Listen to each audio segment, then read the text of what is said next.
ಯಾಕೆಂತಂದ್ರೆ ಇಡೀ ದೇಶದಲ್ಲಿ ಕೊಳಚೆ ನೀರನ್ನ ಸಂಸ್ಕರಣೆ ಮಾಡಿ ಕೆರೆಗಳಿಸಿ ಆ ನೀರನ್ನ ಒದಗಿಸಿ ಆ ನೀರನ್ನ ಸೇವಿಸ್ತಾ ಇರ್ತಕ್ಕಂಥ ಭಾರತೀಯ ಪ್ರಜೆಗಳಲ್ಲಿ ಯಾವುದಾದ್ರೂ ಭಾಗ ಇದ್ರೆ ಅದು ಕೇವಲ ನಮ್ಮ ಬಯಲುಸೀಮೆಯ ಶಾಪಗ್ರಸ್ತ ನಾವುಗಳೇ ಅಂತ ನಾನು ಹೇಳ್ಬೇಕಾಗ್ತದೆ. ಮೂರನೇ ಹಂತದ ಸಂಸ್ಕರಣೆ ಮಾಡ್ಲಿಕ್ಕೆ ನಾವು ಒಪ್ಪಿದ್ವಿ. ಬಿಜೆಪಿ ಸರ್ಕಾರ ಬಡ್ಜೆಟ್ನಲ್ಲಿ ಕೂಡ ಘೋಷಣೆ ಮಾಡಿದ್ವಿ. ನೀವ್ಯಾಕೆ ಕೈ ಬಿಟ್ರಿ? ಇದನ್ನ ನಾಳೆ ಉತ್ತರ ಮುಖ್ಯಮಂತ್ರಿಗಳೇ ಕೊಡಬೇಕು ಅಂತ ನಾನು ಹೇಳ್ತೇನೆ. ಬಹಳ ಹೇಳ್ತಿರಲ್ಲ, ಕೆರೆಗಳಲ್ಲೆಲ್ಲ ನೀರು ತುಂಬಿಸಿದ್ದೇವೆ ಅಂತೇಳಿ. ಯಾವ ಗುಣಮಟ್ಟದ ನೀರನ್ನ ಕೊಟ್ಟಿದ್ದೀರಿ 3 ಜಿಲ್ಲೆಗಳಲ್ಲಿ ಅಂತ ಹೇಳಿತಾವ. ಎಷ್ಟು ಜನರಿಗೆ ಇವತ್ತು ಆರೋಗ್ಯದ ಸಮಸ್ಯೆ ಈ 3 ಜಿಲ್ಲೆಗಳಲ್ಲಿ ಆಗ್ತಾ ಇದೆ ಅಂತೇಳಿ ನಿಮಗೇನಾದರೂ ಇದರ ಬಗ್ಗೆ ಕಾಳಜಿ ಇದೆಯಾ? ತಿಳ್ಕೊಂಡಿದ್ದೀರಾ? ಎಷ್ಟು ಜನ ಇವತ್ತು ಕಿಡ್ನಿ ಸಮಸ್ಯೆಯಿಂದ ಅನೇಕ ಅನಾರೋಗ್ಯಕ್ಕೆ ತುತ್ತಾಗಿದ್ದಾರೆ, ಅನೇಕ ಬಗೆಯ ಅನಾರೋಗ್ಯಕ್ಕೆ ತುತ್ತಾಗಿದ್ದಾರೆ. ಕೇಳಿ ತಿಳ್ಕೊಂಡಿದ್ದೀರಾ? ಮೂರನೇ ಹಂತದ ಶುದ್ಧೀಕರಣ ಸಂಸ್ಕರಣೆ ಮಾಡಲಿಕ್ಕೆ ನಿಮಗೇನು ತೊಂದರೆ? ಯಾವುದೋ ಒಂದು ಸಣ್ಣ ಯೋಜನೆ ಮಾಡಲಿಕ್ಕೆ ಸಾಲ ಮಾಡೋದ್ರಲ್ಲಿ ಶೂರರು ಆಗಿದ್ದೀರಿ. ಇವತ್ತು ರೆಕಾರ್ಡ್ ಮಾಡಿದ್ದೀರಿ. ಎಷ್ಟು ನಂಬರ್ ಆಫ್ ಬಡ್ಜೆಟ್ಸ್ ಅನ್ನ, ನಾನೇ ಅತಿ ಹೆಚ್ಚು ಬಡ್ಜೆಟ್ಸ್ ಅನ್ನ ಮಂಡಿಸಿರುವಂತ ಆರ್ಥಿಕ ಸಚಿವರು ಅಂತ ತಾವು ಹೇಳ್ಕೊಳ್ತೀರಿ. ಅದರ ಜೊತೆಗೆ ಇನ್ನೊಂದು ಮಾತನ್ನ ಸೇರಿಸ್ಕೋಬೇಕು ನೀವು. ಅತಿ ಹೆಚ್ಚು ಸಾಲ ಮಾಡಿದಂತ, ಅತಿ ಹೆಚ್ಚು ಸಾಲ ಕರ್ನಾಟಕದ ಜನತೆಯ ಮೇಲೆ ಹೊರಿಸಿದಂತ ಕೀರ್ತಿ ಕೂಡ ಮಾನ್ಯ ಸಿದ್ದರಾಮಯ್ಯನವರಿಗೆ ಸೇರುತ್ತೆ ಅನ್ನುವಂಥದ್ದನ್ನು ಕೂಡ ತಾವು ಒಪ್ಕೋಬೇಕಾಗ್ತದೆ. ಹಾಗಾಗಿ ಬಂಧುಗಳೇ, ಈ ಬಾರಿ ಕೂಡ ನಾನು ಕೇಳ್ಪಟ್ಟೆ, ಅವರು ಅಧಿಕೃತವಾಗಿ ಮನ್ನಣೆ ಮಾಡಿದ್ಮೇಲೆ ಗೊತ್ತಾಗ್ತದೆ. ಈ ವರ್ಷ ಕೂಡ 1,25,000 ಕೋಟಿ ರೂಪಾಯಿಗಳನ್ನ ಮತ್ತೆ ಈ ವರ್ಷದ ಸಾಲಿನಲ್ಲಿ ಸಾಲ ಮಾಡ್ತಾ ಇದ್ದಾರೆ ಅಂತೇಳಿ ನನಗೆ ಮಾಹಿತಿ ಇದೆ. ಅವ್ರು ಮಂಡಿಸಿದ ಮೇಲೆ ಅಧಿಕೃತವಾಗಿ ಗೊತ್ತಾಗ್ತದೆ. ಹೀಗೆ ಸಾಲದ ಸುಳಿಯಲ್ಲಿ ನೀವು ನಮ್ಮ ಕರ್ನಾಟಕ ರಾಜ್ಯವನ್ನ ಸಿಲುಗಿಸಿದ್ದೀರಿ. ಇದರ ಬಗ್ಗೆ ಕೂಡ ನೀವು ಉತ್ತರಿಸಬೇಕು.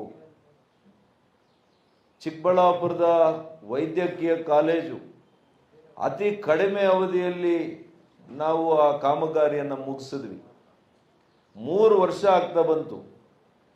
ನೀವಿನ್ನೂ ಕೂಡ ಆಸ್ಪತ್ರೆಯನ್ನ ತೆಗಿಲಿಲ್ಲ. ಆಸ್ಪತ್ರೆಯನ್ನ ಜನರ ಸೇವೆಗೆ ನೀವು ಮುಕ್ತ ಮಾಡಲಿಲ್ಲ. ಏನೋ ಅವ್ಯವಹಾರ ಆಗೋಗಿದೆ ಅಂತ ನನ್ನ ಮೇಲೆ ಸುಮ್ಮನೆ ದೋಷಾರೋಪಣೆ ಮಾಡಿದ್ರಿ. ಏನಾಯ್ತು ನಿಮ್ಮ 3 ವರ್ಷದ ಅಪಾದನೆ ಏನಾಯ್ತ್ರಿ? ಏನ್ ಬಂತು ರಿಪೋರ್ಟು? ಸತ್ಯನ ಹೇಳಿ. ನಾಳೆ ಧೈರ್ಯ ಇದ್ರೆ ವೇದಿಕೆ ಮೇಲೆ ಸತ್ಯನ ಹೇಳೋದಿಕ್ಕೆ ಧೈರ್ಯ ಇದ್ರೆ ಹೇಳಬೇಕು ಅಂತ ನಾನು ನಿಮಗೆ ಆಗ್ರಹ ಮಾಡ್ತೇನೆ. ಪ್ರಾಥಮಿಕ ಚಿಕಿತ್ಸಾ ಕೇಂದ್ರಗಳು 4 ಕಡೆ ಸಿದ್ಧ ಆಗಿ 3 ವರ್ಷ ಆಗ್ತಾ ಬಂತು. ಉಪಕರಣ ಇಲ್ಲ, ಸಿಬ್ಬಂದಿ ಇಲ್ಲ. ಅಲ್ಲಿ ಹೆಗ್ಣಗಳು, ನಾಯಿಗಳು ವಾಸ ಮಾಡುವಂತ ಪರಿಸ್ಥಿತಿಗೆ ತಂದಿದ್ದೀರಿ. ನಾಚಿಕೆ ಆಗೋದಿಲ್ವ ನಿಮಗೆ? ಈ ರಿಪೋರ್ಟ್ ಕಾರ್ಡ್ ಅನ್ನು ಹೇಳಿ ನಾಳೆ ದಿವಸ.